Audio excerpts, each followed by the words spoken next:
and no after the game no Kotoko fans and some of the two jano omo kan ya bobo radio stations di na na no pa no Kessben sports so no emrante ni bi so decide say omo be church omu nsemu se na be ya fans na beti ase nsem omo kan ye emire bi atwamu na omo amfa ne se bi mpo asem omo kan ye no no omo kan ye fans ne ho na ye nsem no kore na no no mo kan abrante odi kan no Andy Kem e de nsem betu dwa na Andy Kem nsem odi tu dwa no o say so hwe Kotoko bobokuo na efiri emra yete Kotoko ebepem sese emre na mpanyinfo akukudem amaba e de Kotoko akwa Africa ebi mpo agibi ebi mpo kampe omko no Africa so mo ntimi anyempo no mmodin bo ne yeden eso ani na de compare na ya mponsan bre so a performance Kotoko dan na di a na yese eni kwan se wotene ba bi kase na ya mponsan baaye no na ne standard ne bro mpanyinfo amaba Kotoko so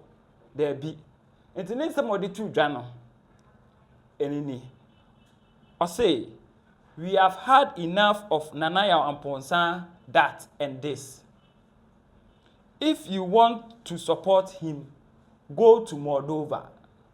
I say ya brain said the bia Nanaya Amponsan I say Nanaya Amponsan time OG league Nanaya Amponsan time na branding was through Nanaya Amponsan time na sponsorship was through. So o pese o support Nanaya Amponsan say oni club e Moldova. Kono ko support ne jai Kotoko no ema true and true Kotoko fans no enti after abrante e fe na Andy Kem eye post no ewo anasa o kan sem no show no so no Kotoko fans a eno omko game ni bi ni omano mo fie no mo hwe no omo nso ema Andy Kem so hu o reaction na nsem o mo tregu post na se no se me ka se me kan ni nyina pa sisie ya wo se befem ensem na no hye je se abufuo pa abufuo gaganto abufuo anu odin na mrante ne de tro nsem ne gu post na se na ensem mo de tu dwa no na se ensem mo tro ye no me yiyim na makan de ye kakra mpo se na be ya de aka no wo pese wo kan ya wo betimi akọ post na se na wa okoye den wakokan the di kan no abrante e fe no Joe a champion I say Joe Laka is top notch in sports journalism. No one can question his credibility and competence in this field. However, it is observed how he surrounded himself with quacks and Franko narrow. Standard at Kessben Sports have really fallen way below.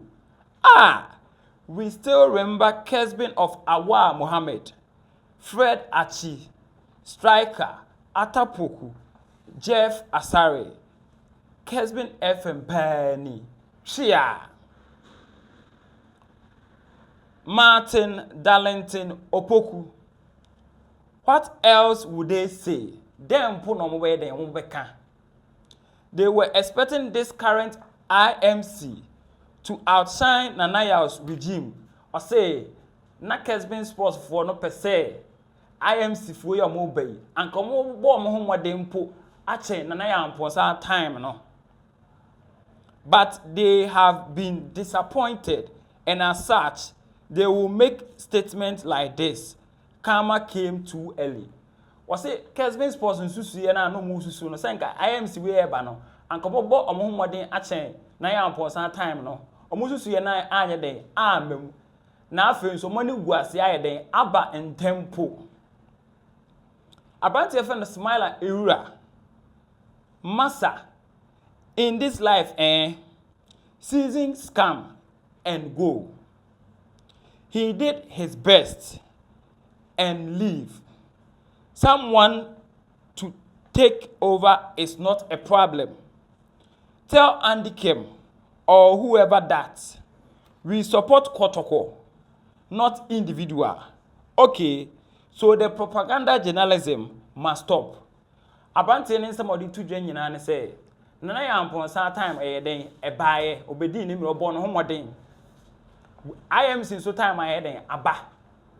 Enti omunyai propaganda journalism na ena da bia na yombo na yampo san din o radio so da bia mu show so no mu boni din no omonye den omunyai abrante efe no Michael Jemfin so e de be source say you are perfectly right na yes a smile and some na work no abrante efe no Michael Jemfin no enso de be tu dwa say o support abrante ni nsem a ode ye den ode tu dwa no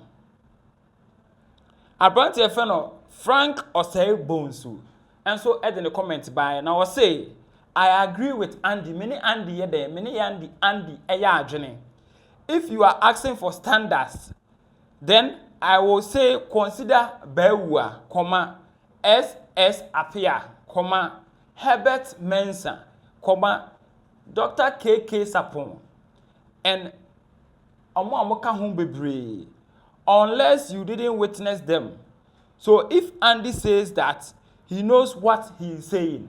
Abrante efe no Frank Osei Bonsu nsem odi tu dwa no ono de o se Andy nsem na all ka no se na ya mponsa enye Kotoko standard no ana se onye Kotoko standard no eyampa nempo empanyinfo ahuduo bi ayeden edikan aba Kotoko a omabo omhoden achen na ya amponsa na oka asa na odidini bi mpo eyeden eso so o se SS Apia Bewa Herbert Mensah, Dr. K.K. Sapon, any omo keka ho, omo baaya, omo bo omo homodi afensu na bantama henempo a time no Kotoko ye den ebo homodi nti one de one Andy Kem post na oye no na so one Andy Kem nsem no one Andy Kem eya adwene yenko Elvis Nana Osei Dista Nana ya amponsa the Jesus of our time.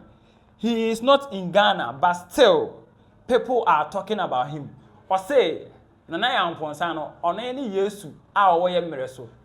If it's a Yesu no, ya metono, miamitie, mametu Yesu, empo, debia, me kwada, me bompa Yesu, me kan Yesu wasem, mini Yesu edin nkutawana ase debia da no, me bo Yesu di. Inti Nana Yamponsa no, oye Yesu a waba ye mereso. Empo oni Ghana ha no, still a ye ka na ho nsem ewo Ghana, ewo Kotoko nsemu. Kotoko beye ye promise. Simple and short. We all loved him because of Kotoko, and I was personally wishing he continues. But if the board which brought him is dissolved, why should I wish Kotoko bad and love him more than Krobia? That's where they are not doing. I was saying, I say that, and do.